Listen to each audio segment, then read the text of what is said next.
Hey everybody, I'm back home. I managed to avoid surgery and, sorry, 3 days in the hospital, your hair kind of goes, sorry. I have been poked and prodded and my arms are full of bruises and I'm on a liquid diet, but I avoided surgery. But I'm not out of the woods, so I have to watch what I eat. I've got a long list of prescriptions to go and get today. So I'm not sure how much new information for a little while I'm going to be able to give on the Nancy Guthrie as far as like remote viewing or anything goes.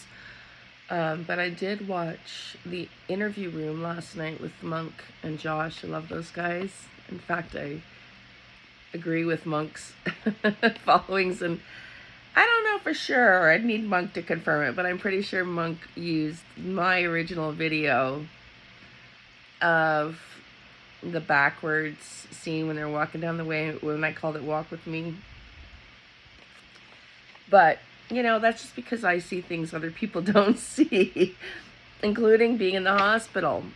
I took down the video because, for reasons that I'm not going to disclose, about my rant and about my new book. But it's not a coincidence that I was thrown into a hospital situation again after experiencing it with my dad. It's not a coincidence. It's a shit show. And I gotta sit back. I'm on a liquid diet. I haven't eaten for days. I was allowed to try to tolerate food before leaving. But I'm still in pain, and I gotta go pick up some diluted. So be careful when you watch my videos for the next few days. I might be a bit high.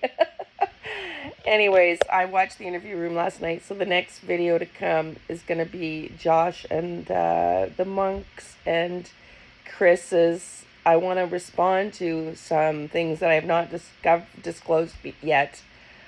If I could speak, I haven't disclosed yet on a couple things that they said, that hits that I had before on Nancy Guthrie. So after I pick up my meds today, I will do that. And so look for that later today. But yeah, it's the healthcare system. I was like, get me out of here. I mean, I can't even, but it's not a coincidence that I was thrown into it. As I had just said on my video that I took down, that I'm going to be writing my story about what happened to my dad. And, my daughter works in it and says, like, it's collapsing, and it's pretty evident. I went 3 days without my prescription medication, not a care in the world, not even asking me what I take, okay? To being told I would need emergency surgery, life-saving surgery, and then that surgeon fucking off for the night and not even telling the nurse that was my nurse in the ER what was going on, okay? Oh, yes. And my daughter spent a day with me in the hospital. And she was like, what? Like, they were giving me IV with potassium, water, and antibiotics like 24/7. And then the doctor that I got to see 3 days later says, because this pain in my stomach got worse and it was circulating, that they weren't supposed to give me antibiotics by IV. I shouldn't laugh because it's not funny, but that is just a tip of what I experienced. Like, 19 of us were in the ER sleeping on ER beds. There was no beds. Okay, in the ER room. And try sleeping in front of the nurse's station with the light on, with the surgery room around the corner, so the beds coming in and out, people screaming in pain. Oh, and construction going on.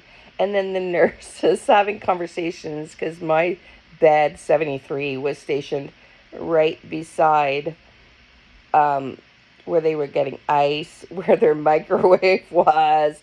And they're all chatting and yelling down the hall, and there's like a bunch of beds. Everyone's trying to sleep and construction going on. Like, yeah. And then you hear stories of how people have died in those said hallways in hospitals. My daughter's a nurse who who's likely going to get her PhD application approved.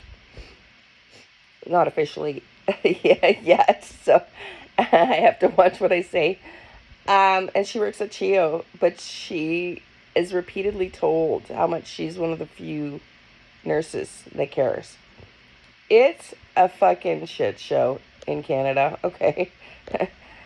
I got pain, so I'm gonna take some meds here. Too much laughing. Anyways, I'm back.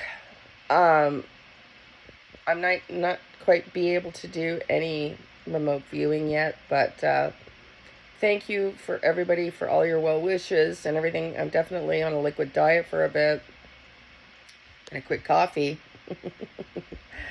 So my burgundy mug might be full of water and not coffee in the morning.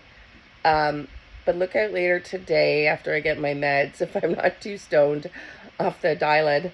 I don't even know how to pronounce it. Diluted.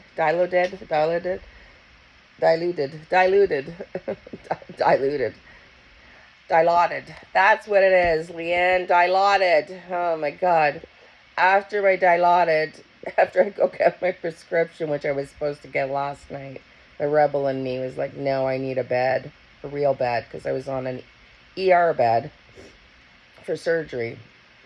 They weren't sure if they were going to have to wheel me into emergency surgery, so I slept on those, like, not very comfortable beds until they got me a room. Oh my God. Anyway, and no, I was still on that bed in the room because there's so few rooms. There was 19 of us, the nurse said, in the hallway, that they moved me into what used to be a single room. Should have taken a picture. I had a little corner with my bed against the wall because it was a single room, and the girl that was in there, God bless her. God bless her. Lung cancer, younger than me, 7-year-old son in CHEO while she's in that hospital for a week. It's very scary, yeah. So I feel very grateful. But anyway, like, I'm in this little cubby. It's like you could get off the bed, barely. Because that's how bad the hospital system is, folks. So, Canada is not what it used to be. That's all I'm going to say. I'll leave it there, but I will be back later today so I can comment on things that I haven't disclosed yet that they talked about a little bit yesterday in the interview room that I'm going to release, and hopefully I'll be able to get back to remote viewing again, but I'm not feeling super great still, so it might be a little while. Love and light, everybody. I appreciate all your comments. Okay, I got some pain now, so I appreciate all your comments and your support. Okay, I really, really do. Love and light.